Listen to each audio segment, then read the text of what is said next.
এখনো পর্যন্ত মনে হচ্ছে যে প্রথম দিনটাই ফিরে যাব আর মনে হবে যে হ্যাঁ এটা অন্য কিছু ছিল।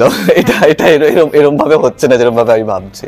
স্বপ্নের মতো ব্যাপারটা আমার জাস্ট এখনো এই মুহূর্তেও মনে হচ্ছে হয়তো এক্ষুনি ঘুমটা ভাঙতে পারে আর আমি জাস্ট উঠে দেখবো যে এগুলো সব স্বপ্ন ছিল। এর আগে আমি ক্যামেরার সামনে as a content creator act করতাম আর এখন একজন অভিনেতা হিসেবে অ্যাক্ট করেছি। তাছাড়া আমার চিরায়ুর চরিত্রটার সাথে না আমার পার্সোনাল লাইফেও কিছু হালকা হালকা মিল আছে।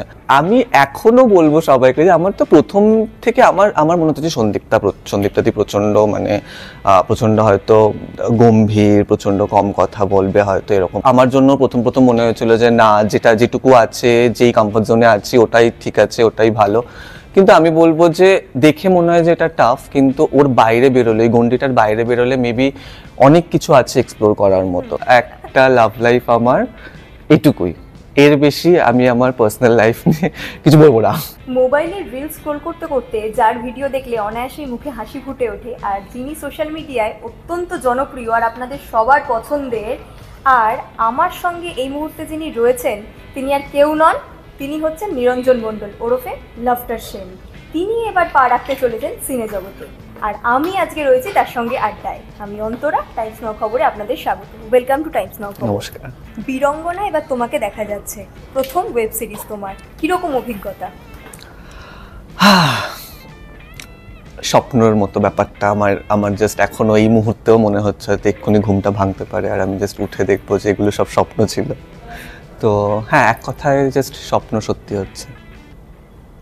এর আগেও তো বাংলায় কন্টেন্ট ক্রিয়েটারদের দেখা গেছে যে অভিনয় করতে, তো তোমার কাছে এই সুযোগটা কিভাবে এলো? আমার কাছে সুযোগটা কিভাবে এলো? আমার কাছে সুযোগটা হঠাৎ এলো। আমার মনে আছে আমি তখন সিমলাতে ছিলাম, সিকিমে ছিলাম, ঘুরতে গেছিলাম। তো আমার কাছে একটা ফোন আসে, সায়কদার এরকম একটা চরিত্র আছে, তুমি এসে একবার কথা বলো, দেখা করো। তো আমি ভাবলাম ঠিক আছে যাই।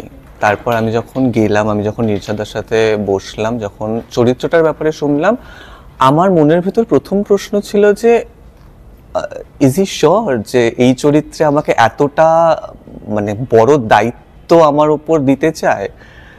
তো হ্যাঁ, তারপর আস্তে আস্তে প্রিপারেশন নেওয়া, দেন চরিত্রটাকে বিল্ড আপ করা, দেন তারপরে শুটিং অ্যান্ড অল। আমার এখনো পর্যন্ত মনে হচ্ছে যে প্রথম দিনটাই ফিরে যাব আর মনে হবে যে হ্যাঁ এটা অন্য কিছু ছিল। এটা এরম ভাবে হচ্ছে না যেরকম ভাবে আমি ভাবছি। তো এই একটা চরিত্রে ঢুকতে গেলে তার আগে তো একটা প্রিপারেশন লাগে, তো তোমার ক্ষেত্রে নিজের মধ্যে কতটা পরিবর্তন আনতে হয়েছে বা কতটা তোমাকে তৈরি করতে হয়েছে নিজেকে?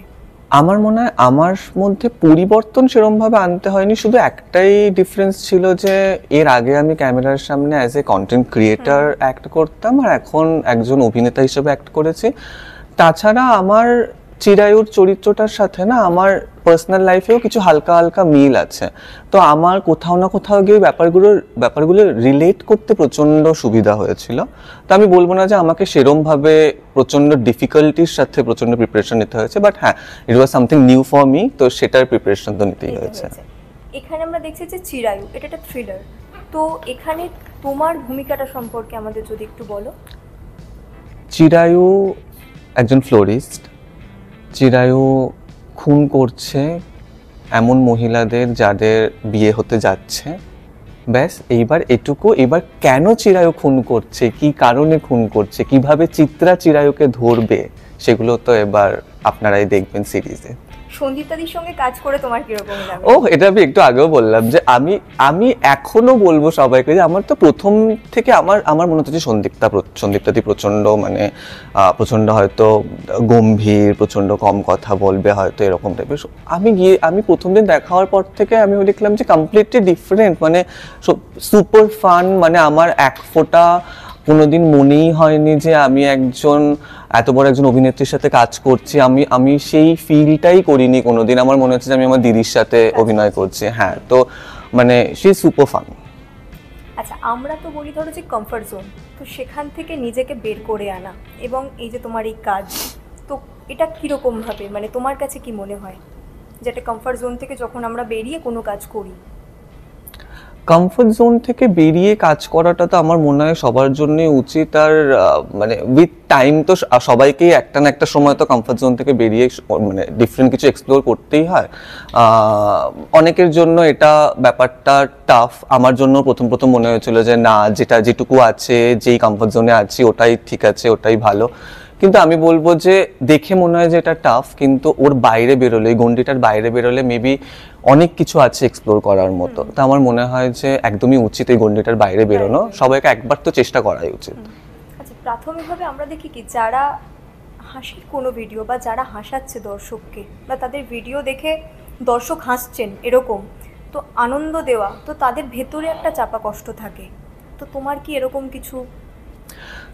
না, অনেস্টলি আমার এরকম চাপা কষ্ট বলতে কিছু নেই। যেই জিনিসগুলো আমাকে কষ্ট দেয় সেইগুলো আমি খুব কনসিয়াসলি ভুলে যাওয়ার চেষ্টা করি। তো না, এরকম কিছু না। কিছু নেই। আচ্ছা, তোমার লাভ লাইফ নিয়ে যদি আমাদের বলো, মানে এখন প্রেম কিরকম চলছে তোমার? আমার লাভ লাইফ প্রচন্ড ভালো চলছে, প্রচন্ড সুস্থ একটা লাভ লাইফ আমার, এটুকুই। এর বেশি আমি আমার পার্সোনাল লাইফ নিয়ে কিছু বলবো না। বেশ, ঠিক আছে। আচ্ছা, তোমার 25শে জুলাই আসছে, মুক্তি পাচ্ছে হ্যাঁ, বীরাঙ্গনা। হ্যাঁ। তো আমাদের দর্শকদের দেখবার জন্য তুমি বলে দাও সবাইকে। 25শে জুলাই বীরাঙ্গনা রিলিজ করছে হইচইতে, নির্ঝর মিত্র ডিরেকশনে। আপনারা প্লিজ সবাই দেখবেন, আমাদের জানাবেন কেমন লাগলো, ভালো লাগলো, খারাপ লাগলো, সবাই জানাবেন, সবটাই জানাবেন।